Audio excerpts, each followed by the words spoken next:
Professeur Henri Laborie. Quand on prend un rat et qu'on le met dans une cage à 2 compartiments, c'est-à-dire dont l'espace est séparé par une cloison dans laquelle se trouve une porte, dont le plancher est électrifié intermittemment, et avant que le courant électrique passe dans le grillage du plancher, un signal prévient l'animal qui se trouve dans la cage que 4 secondes après, le courant va passer. Mais il ne sait pas au départ. Il s'en aperçoit vite. Au début, il est inquiet. Mais très rapidement, il s'aperçoit qu'il y a une porte ouverte et il passe dans la pièce à côté. La même chose va se reproduire quelques secondes après. Mais il apprendra aussi très vite qu'il peut éviter la punition du petit choc électrique dans les pattes en passant dans le compartiment de la cage où il était au début. Cet animal, qui subit cette expérience pendant une dizaine de minutes par jour, pendant 7 jours consécutifs, au bout de ces 7 jours, va être en parfait état, en parfaite santé. Son poil est lisse, il ne fait pas d'hypertension artérielle, il a évité par la fuite la punition. Il s'est fait plaisir, il a maintenu son équilibre biologique.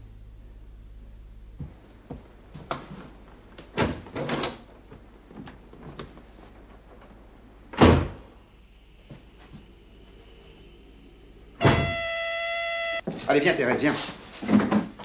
René!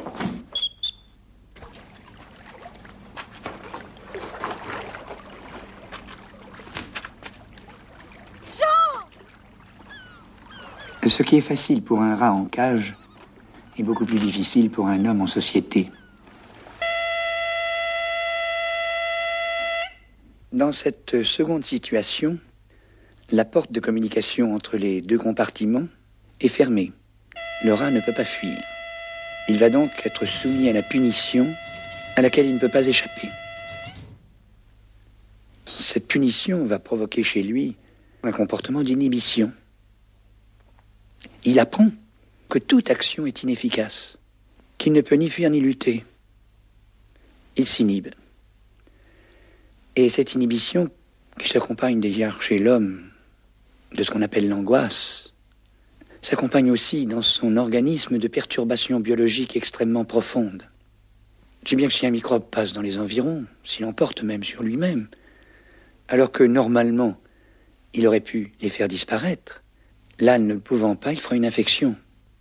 S'il a une cellule cancéreuse qu'il aurait détruite, il va faire une évolution cancéreuse. Et puis ces troubles biologiques aboutissent à tout ce qu'on appelle les maladies de civilisation ou psychosomatiques, les ulcères de l'estomac, les hypertensions artérielles. Ils aboutissent à l'insomnie, à la fatigue, au mal-être. Dans cette 3e situation, le rat ne peut pas fuir. Il va donc recevoir toutes les punitions, mais il sera en face d'un autre rat qui lui servira d'adversaire. Et dans ce cas, il va lutter. Cette lutte est absolument inefficace. Elle ne lui permet pas d'éviter la punition, mais il agit.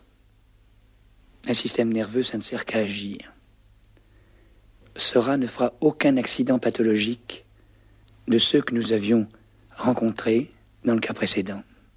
Or, chez l'homme, les lois sociales interdisent généralement cette violence défensive. L'ouvrier qui voit tous les jours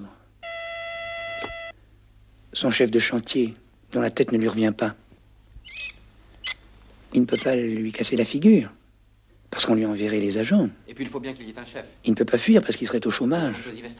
Et tous les jours de la semaine, toutes les semaines du mois, tous les mois de l'année, tous les années, quelquefois qu'ils se succèdent, il est en inhibition de l'action.